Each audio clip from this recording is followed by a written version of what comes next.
이번에 그 상이 너무 많아서 사실 뭐 저 같은 사람은 그냥 부담 없이 참여만 하지만 이제 우리 목사님은 깊이 관여를 하고 그것이 주는 이제 심리적, 정서적, 육체적 부담이 이렇게 눈에 보이더라고요. 그래서 제가 조금 주제 넘게 이번 주일은 쉬세요. 제가 그랬어요. 흑기사를 자청했습니다. 원래 흑기사는 술판에서 하는 건데 술판을 안 가보신 분들은 무슨 말인지 잘 모르실 겁니다. 유난히 더워서 젊고 건강한 사람도 진이 빠지는 여름인데 특별히 이제 노약자 분들에게 상당히 치명적인 그런 기후의 변화인 것 같습니다. 슬픔, 상실 이런 것을 함께 어깨를 맞대는 여러분들의 모습을 보면서 굉장히 감동이 컸어요. 저도 그러면서 초기 교회 2000년 전에 초기 교회의 모습과 많이 닮아 있다. 어떤 이미지가 겹쳐진다는 생각이 들었고요. 그러면서 본문이 생각이 났습니다. 오늘 본문을 선택한 배경입니다. 종교를 떠나서 또 문화를 떠나서 인간은 하나님이 영원한 존재로 창조하신 것이 꼭 성경을 열어봐야 아는 것은 아닙니다. 사람들이 알아요, 그거를. 그래서 전도서에는 우리 모든 사람에게 영원을 사모하는 마음을 주셨다라는 표현이 있고요. 그래서 사람이 이 생을 떠나게 될 때 모든 사람이 그 염려를 합니다. 내 시신을 누가 거둘고 살부치가 없고 또 돈이 없는 사람들은 예나 지금이나 장래가 큰 걱정거리였습니다. 내 시신을 거둘 대안이 없어서 죽기 힘든 그때가 초대교회도 마찬가지였고 우리가 지난 그 팬데믹을 경험하면서 옛날에는 팬데믹에 대해서 교회가 어떻게 했는가라는 역사적 그 고찰을 하면서 이제 한 사회학자가 미국의 사회학자가 로드니 스타크라는 사회학자가 초대 교회를 연구한 책이 있어요. 그분은 크리스찬은 아닌데 사회학자로서 로마 제국의 변방에서 시작한 나라를 잃어버렸고 그리고 팔레스틴의 수도인 예루살렘도 아닌 저 변방에 갈릴리의 듣보잡들이 믿는 그 종교가 300년 동안 지긋지긋하게 핍박을 당하고 죽임을 당하고 왕따를 당했던 그 종교가 로마 제국을 뒤집어 엎는 이 사건은 사회학적으로 지금 현대 사회학에서도 경이로운 일로 봅니다. 그러니까 종교를 떠나서 우리는 우리 신앙의 유산 때문에 초기 교회를 자랑스러워하지만 사회학적으로는 경이로운 일이에요. 불가능한 일이 생긴 거죠. 어떤 사회학적 메커니즘이 어떻게 작동했길래 그런 존재감 없는 변방의 종교가 그 당시 종교가 차고 넘쳤거든요. 근데 로마 제국을 뒤집었는가라는 연구를 하게 된 거죠. 그러니까 신앙적인 동기는 아니고 사회학적인 동기로 또 사회학자답게 철저한 검증과 고증을 통과하면서 그 책을 썼어요. 그 책이 기독교의 발흥이라는 책입니다. 90년대 그 책이 나왔는데 그때 베스트셀러가 됐어요. 아이러니하게도 저자가 크리스찬이 아니기 때문에 더 많이 팔렸습니다. 이유를 알 수 있겠죠. 우리가 쓰면 자꾸만 MSG를 뿌려. 자꾸 미화를 해. 근데 사실은 기독교는 진리의 종교이기 때문에 자꾸 화장빨로 세상에게 우리를 좋게 보이려고 할 필요는 없습니다. 지금 이것이 오히려 우리의 문제입니다.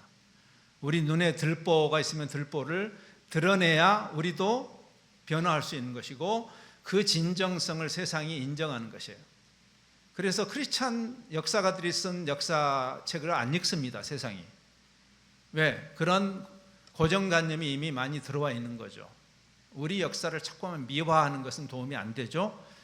우리 대한민국의 교회 역사도 옳지 않은 것은 옳지 않은 대로 드러내야 해요. 그래야 우리가 변화할 수 있는 거죠.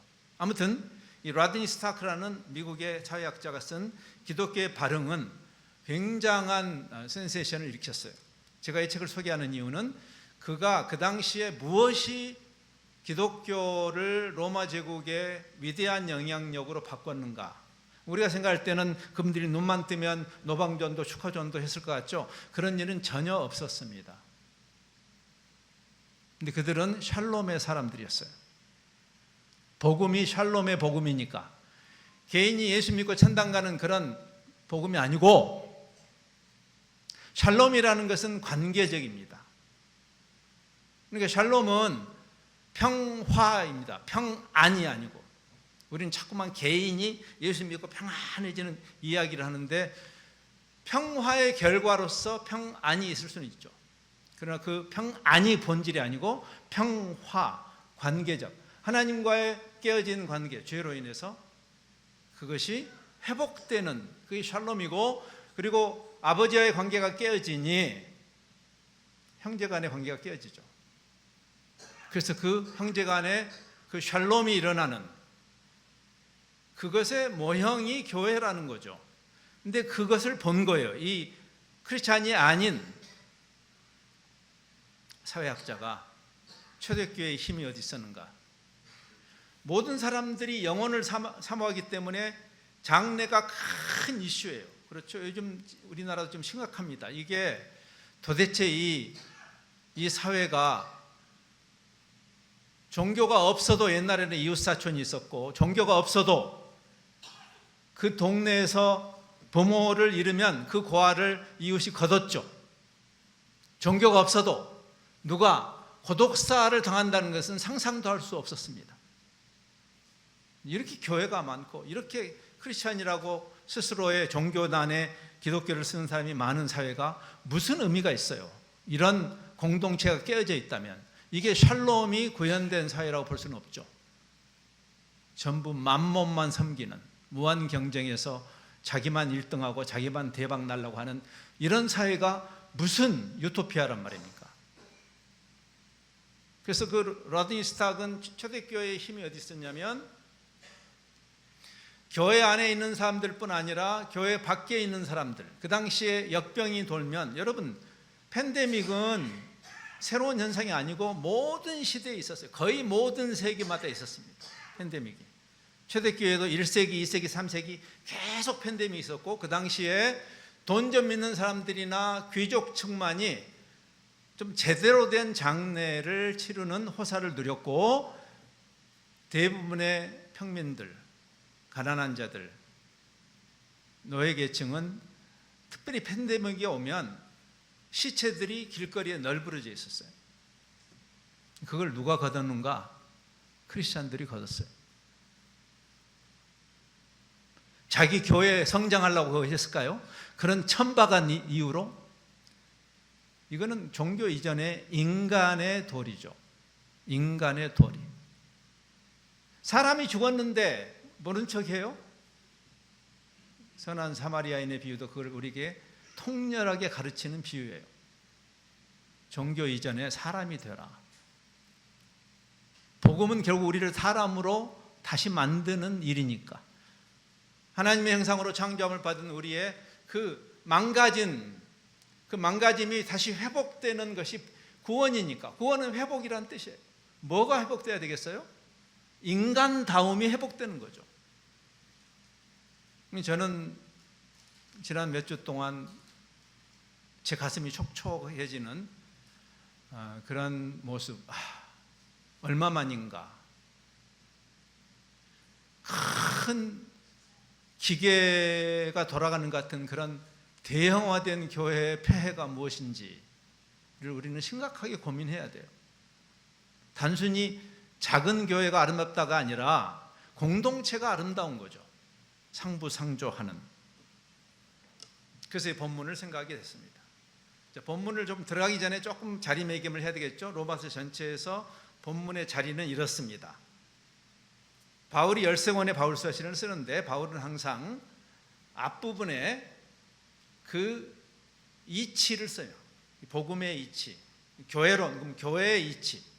에베소서 같은 게 교회론이죠. 그러면 처음 3장은 교회가 이런 것이다를 잘 신학적으로 정리를 하고, 그런 다음에 4장부터 그러므로 우리가 어떤 교회가 돼야 되고 우리가 어떤 개인적으로나 공동체적으로 어떤 삶을 사는 게 마땅한가를 이야기하는, 그러므로로 연장되는 것이 이제 후반부인데, 지금 여기 12장은 바로 그 로마서의 그 풍부한 복음 설명에 이어서 그러므로라고 이어지는 적용 부분이에요. 근데 그 적용 부분의 기초가 그 유명한 1절과 2절입니다. 그렇죠? 우리 자신을 복음이 이렇게 하나님이 창조주가 자기를 내어주신 이 사랑을 생각할 때, 피조물이 자기를 만드신 분 앞에 서면 내가 갑이 아니고 그분이 갑인 거고 그분의 뜻대로 나를 드리는 게 맞지 않느냐라는 그 유명한 예배론입니다. 그러니까 우리가 공예배도 하나의 상징일 뿐이에요. 여러분이 공예배를 지킴으로 예배가 끝나는 게 아니고 사실은 이건 본질은 아니에요. 정확히 말하면 예배는 자기를 하나님께 드리는 거예요. 하나님, 이 더위에 오늘 또 예배 나왔는데 내 기도 제목 오늘 들어주실 거죠? 그렇게 딜하는 것이 예배자의 모습은 아니에요. 그래서 자기를 하나님께 드리는 거죠. 살아있는 제물로. 주님 알아서 하세요. 나는 주의 것입니다. 그런 예배자들이 공동으로 모여서 아멘 하는 자리가 공예배인 거죠. 이건 하나의 상징이에요. 그러면서 그 예배자는 생각이 바뀌는 거죠. 이 세대를 본받지 않고 하나님의 선하시고 기뻐하시고 온전하신 뜻으로 우리의 모든 시선이 가고 우리의 존재와 삶이 거기에 조율되는 그런 삶을 이제 12장부터 이야기하는 거예요. 그래서 그 기초를 쌓은 다음에 3절부터 21절까지가 이제 그러면 그게 구체적으로 어떻게 작동해야 할까? 나를 하나님이 기뻐하신 산 제사로 드렸다는 것이 어떤 의미이며 우리가 공동체적으로 그분의 선하시고 기뻐하시고 온전하신 뜻을 분별하고 구현한다는 것이 어떤 것일까를 이야기하고 있는 것이 나머지의 부분이에요. 그 중에 앞부분은 우리 안에서 샬롬이 어떻게 누리고 공유되어야 할까를 나누는 소위 교회론입니다. 지체론이기도 하죠. 그리스도가 계시고 그리스도의 몸된 교회, 이게 하나의 비유죠. 그럼 몸된 교회가 어떠해야 할 것인가를 나누는 것이 3절에서 13절의 말씀입니다. 교회론입니다. 그런 다음에 더 나아가서 그 샬롬이 세상에서는 어떻게 작동해야 할까? 우리 안에서도 작동해야 되지만 그러나 세상에서 그 샬롬이 어떻게 작동해야 할까? 그러니까 복음 자체가 누가가 예수님의 오심을 성탄 기사를 쓸 때 그 평화의 왕이신 샬롬의 왕이신 그분이 오셔서 하나님께 영광이고 땅에 평화가 임한다는, 샬롬이 임한다는 그 샬롬의 복음을 전했고, 그 샬롬의 복음이 우리 안에 구현된다면 이게 하늘나라 풍경이죠. 왜? 완성된 하나님의 나라, 계시록에서 보는 그 풍경은 그 모든 막힌 담이 원수된 것이 무너져 있는, 각 나라와 종족과 백성과 언어가 서로 형제 자매로 있는 샬롬이 완벽하게 구현된 하늘나라의 풍경이 지금 여기서부터 시작이 돼야 되는 거죠. 그러니까 우리의 섬김이 교회 안에만 갇혀 있어서는 안 되는 거죠. 담장을 뛰어넘는 일이죠. 너희를 박해하는 자를 축복하라, 14절에 말합니다. 누가 박해하겠어요? 주로 교회 밖에 있는 자들이 박해하겠죠. 어두운 세상에서 빛의 자녀들로 비진리를 향해서 진리를 이야기할 때 싫어하죠. 그래서 우리가 박해를 받는 게 가끔 받을 수 있는 게 아니라 정상이죠. 만약 우리가 박해를 안 받고 있다면 이게 문제인 거죠, 사실은. 그렇잖아요. 여러분의 일상 속에서 하나님이 선하시고 기뻐하시고 온전하신 뜻을 분별해서 그렇게 살려고 하면 세상이 불편해하죠. 대충 살아, 잘났어 정말, 이렇게 할 거예요. 근데 그들을 향한 샬롬의 방식은 박해하는 자를 저주하는 것이 아니고 축복하는 거죠. 그것이 예수님의 방식이니까. 샬롬, 피스메이커의 방식이에요. 예수님의 방식. 트럼프의 방식이 아니고, 우리 이재명 대통령이 재치 있게 당신이 피스메이커가 되시오, 내가 페이스메이커가 될게, 굉장히 재치 있는 말이지만 사실은 성경이 말하는 피스메이킹은 트럼프처럼 힘을 기르고 그리고 아구이건 적군이건 그냥 깡패짓을 해서 힘으로, 마치 조폭 집단이 힘으로 짓눌려서, 또는 이상한 이단 교주가 그루밍을 하고 가스라이팅을 해서 찍어 누르는, 이거는 그리스도의 샬롬의 방식이 아닌 거죠. 그 그리스도를 닮아내는 우리, 오늘 삼형제에서도 방금 찬양했잖아요. 주님과 동행하고 주님을 닮기 때문에. 그럼 어떻게 해야 할까? 여러분을 무고하게 불이익을 주고 여러분을 핍박하는 자를 여러분은 어떻게 해야 될까요? 성경은 말이에요, 주님이 하신 방식대로 해라. 카르텔을 뛰어넘어야 되는 거죠. 패거리를 뛰어넘어야 되는 거죠. 우리가 남이가 하는 그 속 좁은 패거리를 넘어가는, 왜? 하나님의 나라가 그런 것이니까. 포용적이고 이타적인 신인류인 거죠. 교회는 신인류. 고린도후서에서 그래서 우리가 피스메이커로, 그런 직분으로 또 피스메이킹 하는 메시지를 우리에게 부탁하셨다. 트럼프에게 부탁하신 게 아니고 교회에게 부탁하신 거예요. 누구든지 그리스도 예수 안에 있으면 새로운 피조물이라는 말의 의미예요. 그것을 개인에게만 적용해 왔어요. 현대 복음주의 교회의 오류입니다. 예, 개인적으로도 새로운 피조물 맞아요. 근데 이거는 교회에 관한 이야기예요. 지금까지 이런 집단은 없었다. 이런 집단 없어요. 팔을 벌리고 그리고 세상을 보듬는, 심지어는 자기를 핍박하는 자를 보듬는 이런 집단은 없죠. 그가 피스메이커인 거죠. 그 일을 위해서 주님이 오셨고 주님이 그를 가르치셨고 그 모델이 되신 거죠. 그렇죠? 십자가에서. 그래서 그분이 오셔서 제자들을 부르시고 그 제자들에게 하신 그 메시지하고 이것이 일치하는 거죠. 지금 바울이 개인적으로 덕담을 하고 있는 것이 아니고 예수님의 가르침에 근거해서 이걸 쓰고 있는 것이에요. 그래서 그 제자들을 부르실 때 그 세상과 대조되는 새로운 집단을 부르시면서 주신 메시지가 세상에서는 들은 바 없는 대단히 다른 메시지, 산상수훈입니다.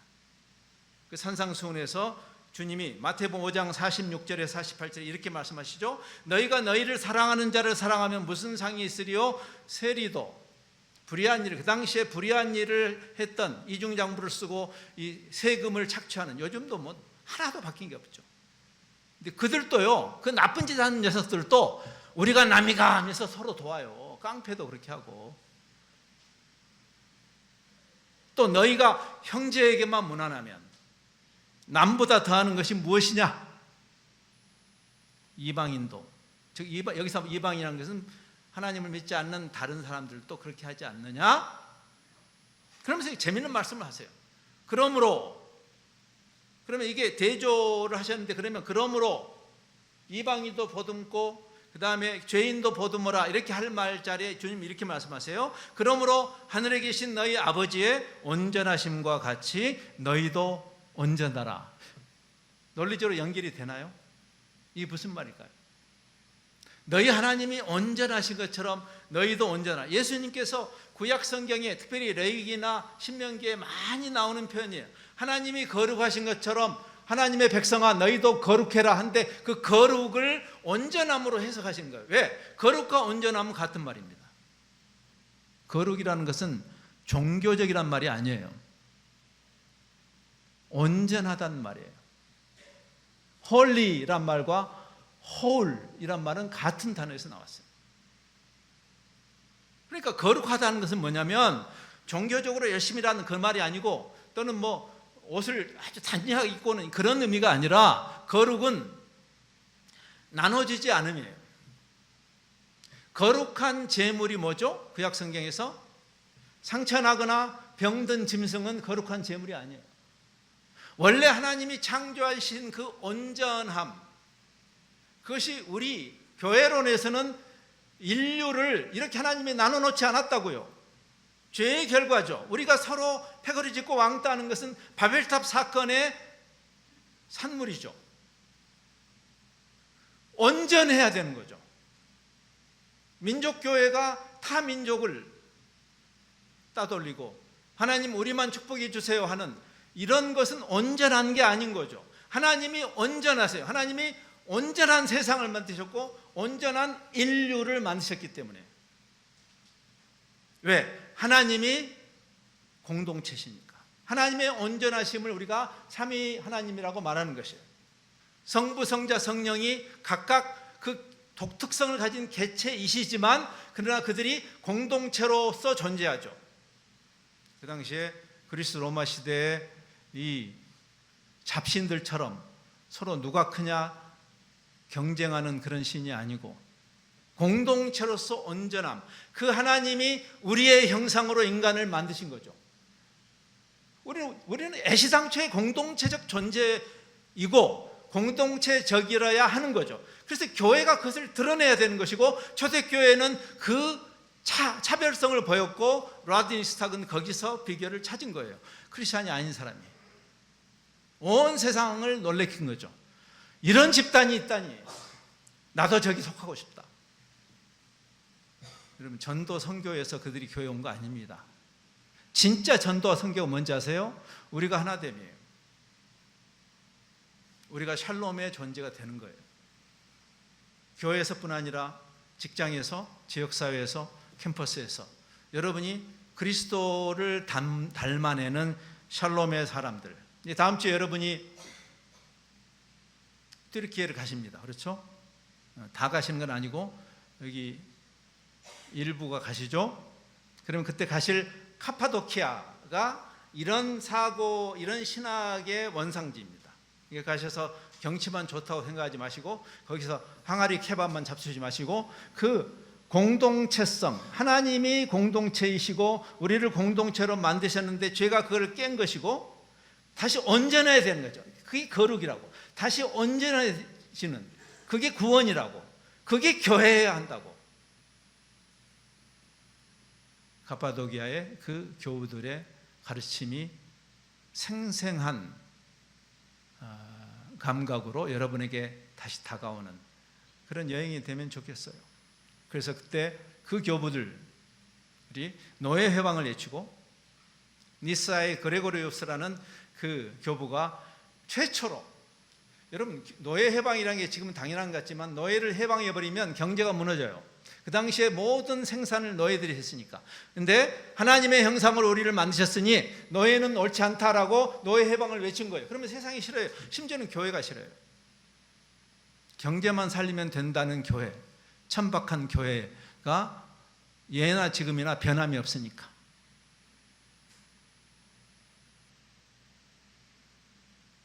가이사리아의 또 다른 한 교부가 가파도기아의 교부죠. 바실리우스라는 교부가 그 관점으로 모든 사람을 향한 의료 섬김의 시조입니다. 다 가파도기아에서 생깁니다. 우리가 선교계에도 의료 선교사, 우리나라 옛날에 처음에 오신 분들이 다 의료 선교사들이었어요. 그 시조가 그 카파도키아의 교부들이. 왜?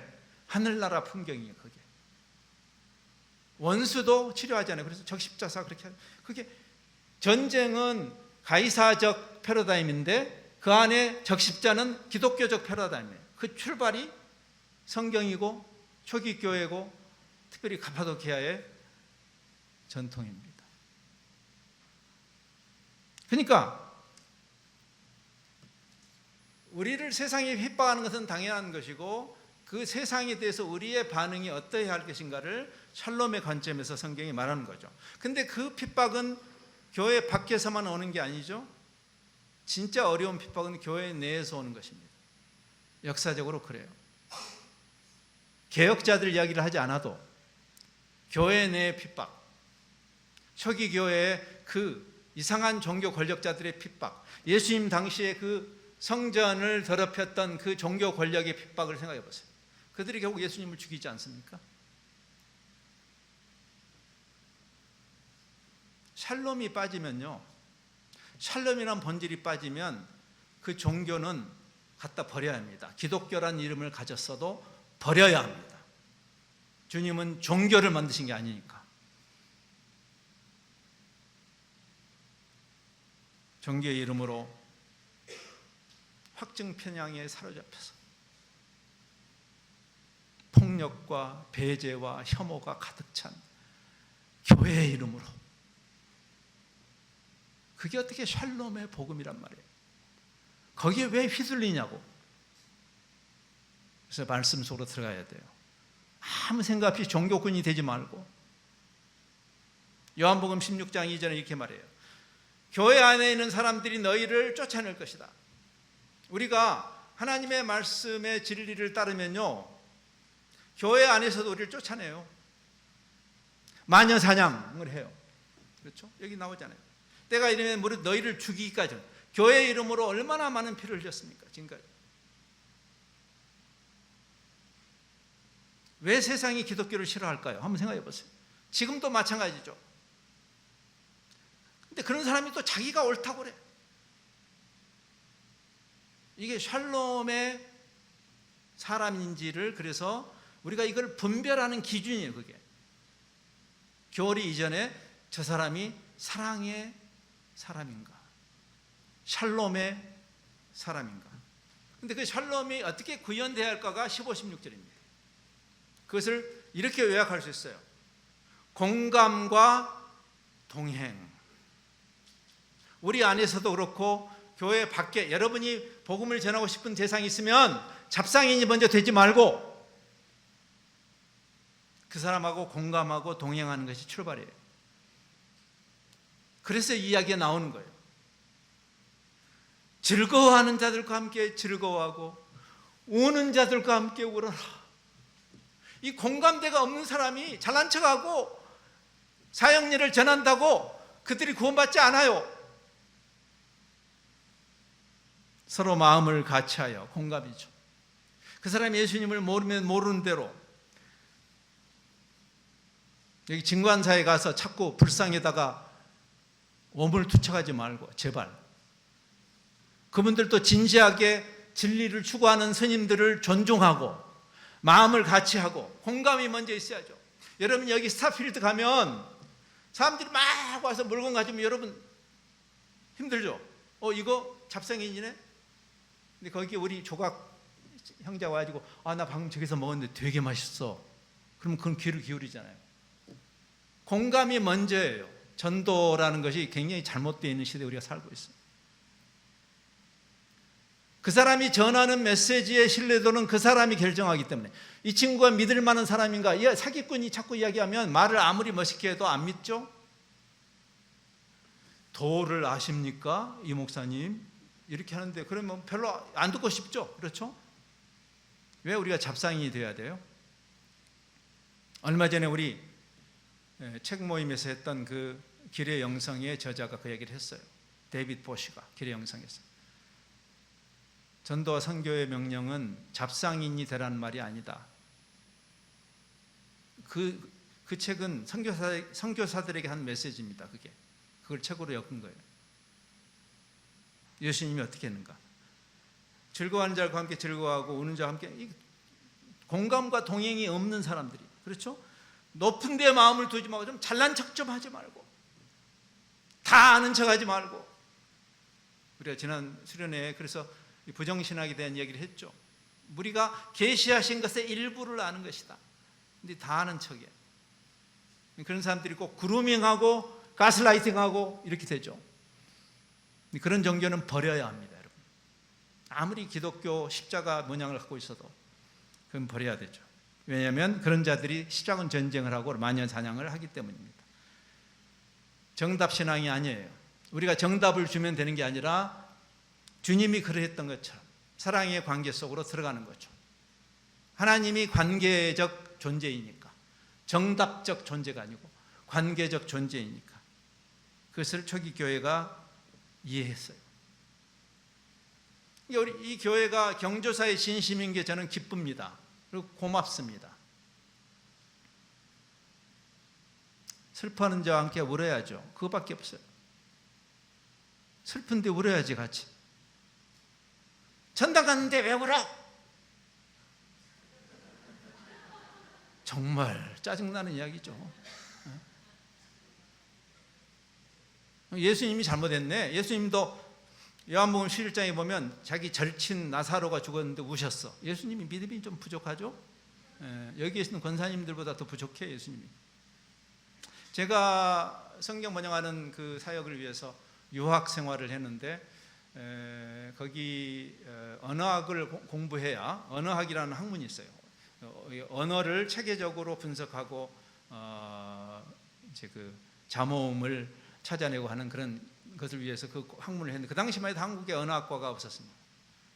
그래서 해외에 있는 언어학과에 유학을 했는데, 그때 거기는 한인교회를 다니는데 거기 목사님이 저한테 주일학교를 부탁했어요. 조그만 교회였어요. 근데 그때 내가 스티븐이라는 이제 코리안 아메리칸 초등학생을 그때 만났어요. 뭐 많이 만났지만, 근데 그 아이가 참 너무 착하고 너무 귀하고 믿음도 좋고 심성도 깨끗하고, 그리고 음악을 하는데 제가 처음으로 그 바순이라는 악기를 처음으로 봤어요. 기악기, 관악기죠. 키가 잘 컸어요. 그거로 저는 선교지로 가고 계속 연락이 오고 갔고, 특별히 그 부모하고 굉장히 친하게 잘 지냈습니다. 세월이 흘러서 그 아이가 소위 이제 명문 대학교에 진학을 했어요. 시카고에 있는 시카고 대학에. 연락했다가, 형사님 저 시카고 대학 들어갔어요. 네가 벌써 대학생이야? 야, 너 공부 잘했구나. 자랑스럽다. 조금 있더니 연락이 왔어요. 형사님 저 결혼하는데 혹시 와서 주례해 줄 수 있나요? 그러더라고요. 또 주례해 주고 싶더라고요. 근데 뭐 시간이 안 맞는데, 근데 그 안식년 때 제가 그 스티븐과 그 약혼자를 만나서 시간을 많이 보냈어요. 그때 막 이제 그 웹에 블로그가 막 한참 이제 뜰 때예요. 블로그가 요즘처럼 뭐 SNS는 없을 때죠. 90년대니까. 근데 그 블로그를 자기들 결혼 블로그를 딱 그 두 사람 이제 몇 월 며칠에 결혼이고 뭐 지금 카운트다운에 이제 D-Day 뭐 30일 남았다, 내일 되면 29일 남았다 있고, 거기에 이제 친구들이 들어가서 이제 결혼식 아이디어를 막 넣는 그런 블로그, 저도 들어가서 몇 가지 아이디어를 넣고 그랬어요. 근데 청천벽력이 떨어졌죠. 암이 온 거예요. 자꾸 뭐가 이상해서 병원을 갔더니 이미 많이 발전한 암이었어요. 20대 후반의 젊은이의 그 암은 무섭죠. 네. 우리가 나이 들어서 걸리는 암도 무섭지만 젊은이의 암은 정말 그 젊은 세포가 활발한 것처럼 암세포도 활발해지기 때문에, 제 기억에 암이란 것이 판명된 후로 한 2달 만에 세상을 떠났습니다. 지금도 생각하면 너무너무 힘들어요. 사실은 그 스티븐을 생각하면. 제가 감정적으로 너무 이입이 많이 됐던 아이고 너무 사랑스러운 아이인데, 그 부모님은 완전히 무너졌죠. 그 전형적인 어렵게 이민생활 아메리칸 드림을 꿈꾸고 죽도록 고생해서 그 아이 하나 낳아가지고 아이가 너무 잘 자라주고 신앙도 좋고 좋은 학교 가서 기뻤는데 보람이 있었는데 그 아이가 너무 정말 어떻게 대책 없이 간 거죠. 그 부모의 마음을 우리가 헤아릴 수 있잖아요. 그 결혼 블로그가 이제 장례 블로그로 바뀌었습니다. 너무너무 슬펐어요. 근데 문제는 그 다음이었어요. 그 집사님 부부를 위로한다고 섣불리, 여러분 슬퍼하는 사람이 있으면 그냥 같이 슬퍼하면 돼요. 뭐 잘난 척하지 마세요. 기뻐하면 같이 기뻐하고, 이 성경의 말이에요. 근데 이제 거기 너무 좌절을 하니까 도우려고 했겠죠, 물론. 근데 여기저기서 스티븐이 그렇게 잘 믿고 갔으니 하늘나라 갔는데 이제 그만 울으라고. 폭력이죠, 그거는. 지금 여기 그 이야기 있잖아요.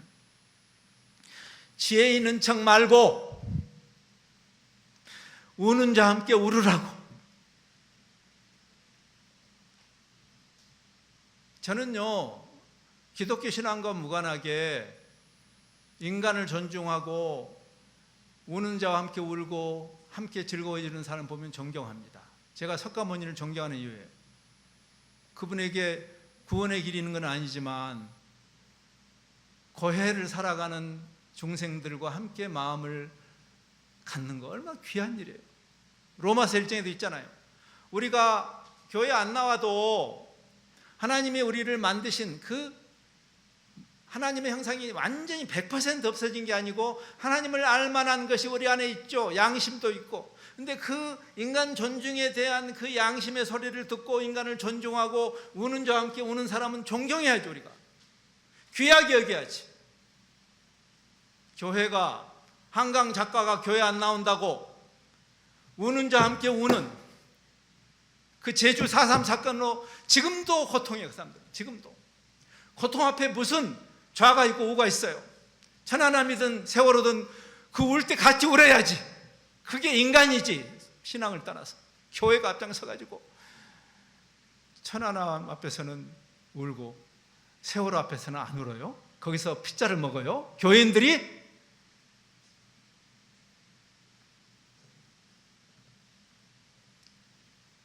교회 역사에 반복되는 잘못입니다. 이게.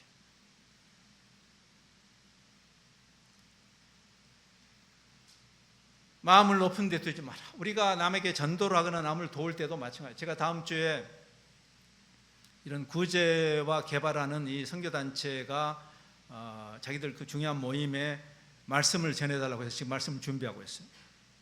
근데 제가 가서 이 말은 할 거예요. 높은 데 마음을 두지 말라. 이게 무슨 말이에요?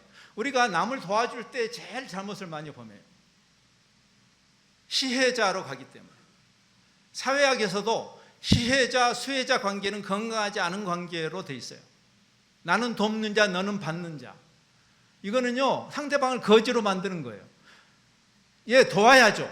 근데 어떻게 도와야 되냐면, 낮은데 그 사람이 지금 땅바닥에 있으면 같이 땅바닥으로 가지 않는 자가 위에서 고고하게 이렇게 하는, 예수님이 하나님이신데 인간으로 오시잖아요. 제자들을 위에서 밑으로 내리 깔아도 되실 분이, 야, 이제 내가 너희를 친구라고 할게. 친구는 옆으로 가는 거예요. 지금 그 이야기를 하는 거죠. 공감과 동행. 공감과 동행이 아니면 전도든 선교든 치워야 됩니다. 그것이 오히려 더 많은 기독교 혐오자들을 만들었어요. 역사적으로 그랬고 지금도 그래요. 종교에 열심히 있는 사람들이 문제예요. 멈춰야 해요. 그래서 이게 이제 우리 결론으로 자연스럽게 왔습니다. 선한 싸움을 싸우는 겁니다. 뭐 악한 자들에게 그냥 무슨 뭐 괜찮다고 말하는 이야기 아니에요. 예? 바보가 되라는 말이 아니에요. 이 말은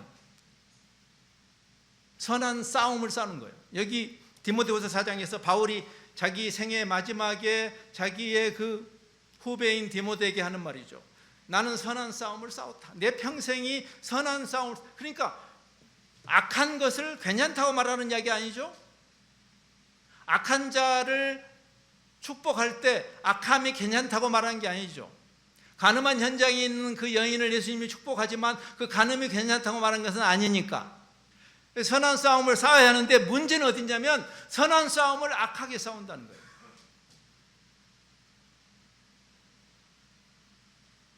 아무에게도 악을 악으로 갚지 말고 모든 사람 앞에서 선한 일을 도모해라. 목적이 수단을 정당하지 않아요. 제가 지금 다음 주에 가서 그 구제하는 선교단체에 그 이야기 할 거예요.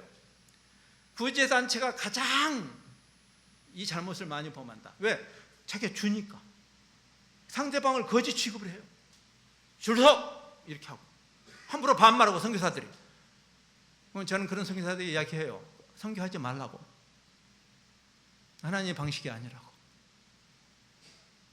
우리가 지난 가족 수련회에서도 그 생각을 했죠. 베드로가 높은 데 마음을 두었죠. 좀 높아질만 해. 유대인이고 그 다음에 예루살렘 교회의 수장이야. 그동안 지나온 그런 자기의 커리어도 대단해. 오순절 성령 강림 때 설교했더니 3,000명이나 믿었어. 대박이죠. 근데 마음이 높아진 거죠. 고넬료에게 가라고 나를 안 가. 잘난 척하는 거죠. 끊임없이 싸워야 돼요. 우리 마음속에서 하나님의 선하시고 기뻐하시고 온전하신 뜻이 무엇인지. 전쟁 고아들을 위해서 월드 비전 선명회가 시작했어요. 저는 태어나 보니까 고아원에서 제가 살고 있더라고요. 근데 그때 어린 마음에도 고아원이 해법이 아니라는 것을 절실하게 깨달았어요. 부모를 잃은 아이에게는 고아원이 필요한 게 아니라 다른 가정이 필요해요. 근데 워낙 전쟁으로 고아들이 많으니까 임시 방편으로 고아원이 있을 수는 있죠. 근데 그 고아원의 폐해를 저는 처절하게 보면서 자랐어요. 고아를 돌보는 사람들의 높은 마음을 보았어요. 함부로 하는 마음을 보았어요. 선한 싸움을 선하게 싸워야 하죠. 물리적 폭력뿐 아니라 언어적 폭력, 우리가 얼마나 대단한 교회의 세력인지를 광장에 나가서 보여주자고요? 어디서 나온 신학이에요? 그런 일은 신약 시대도 없었고 초기 교회에 그런 일은 없었습니다. 어디서 나온 거예요, 이게 도대체?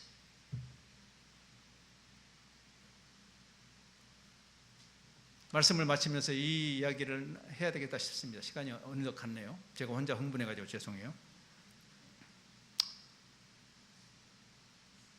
미국이란 나라가 민주제를 견인하는 나라로 한때 많은 사람들이 오해했습니다. 그렇잖아요. 미국의 흑인들, 유색인종들에게 투표권이 주어진 게 60년대입니다. 얼마 안 됐어요. 60년대. 그때 아주 노골적으로, 심지어는 법적으로 흑인들을 차별했습니다. 미국이란 나라가. 그때 그 흑인 인권운동을 벌린 두 명의 대표 주자가 있습니다. 한 명은 여러분이 잘 아시는 마틴 루터 킹 주니어고, 다른 한 사람은 말콤 엑스라는 지도자입니다. 백인들의 폭력 앞에서 우리의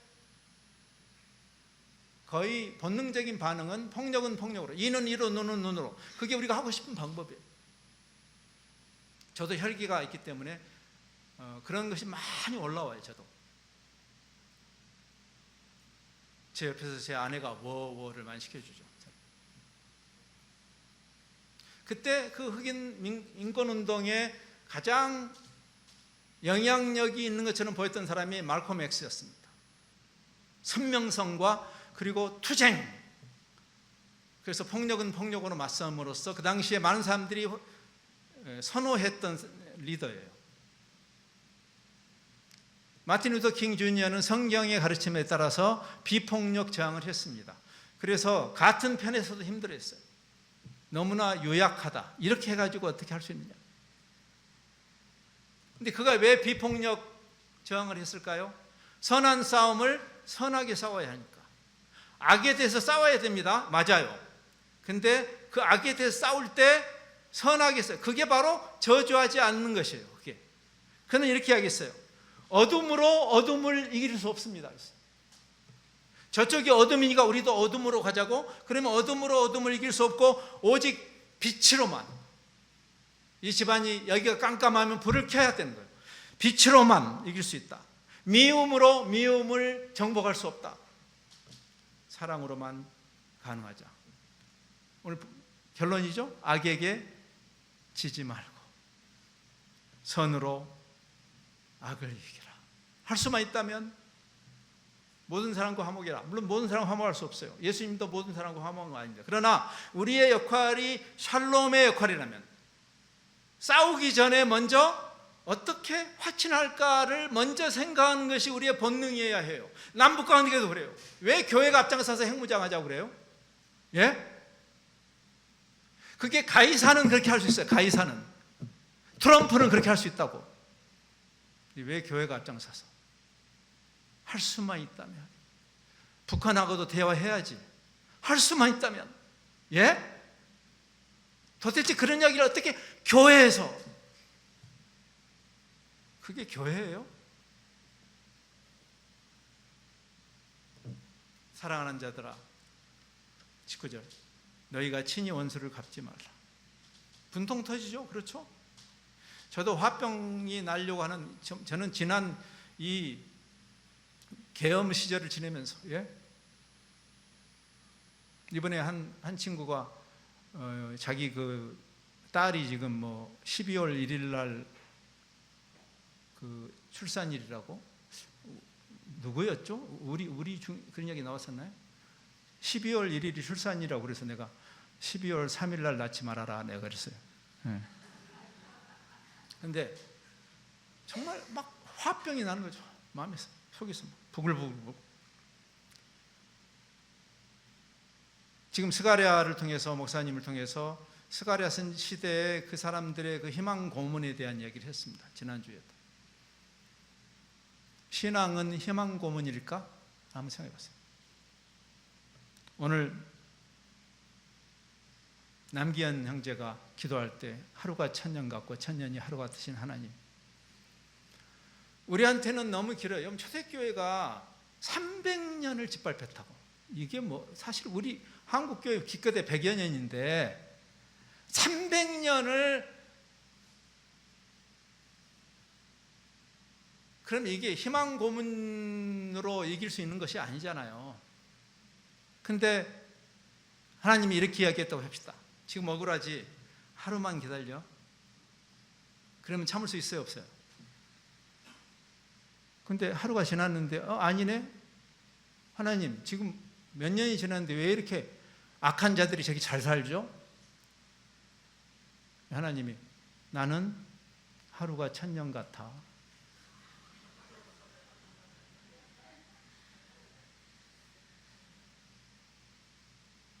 이 19절은 우리가 이 암울한 현실을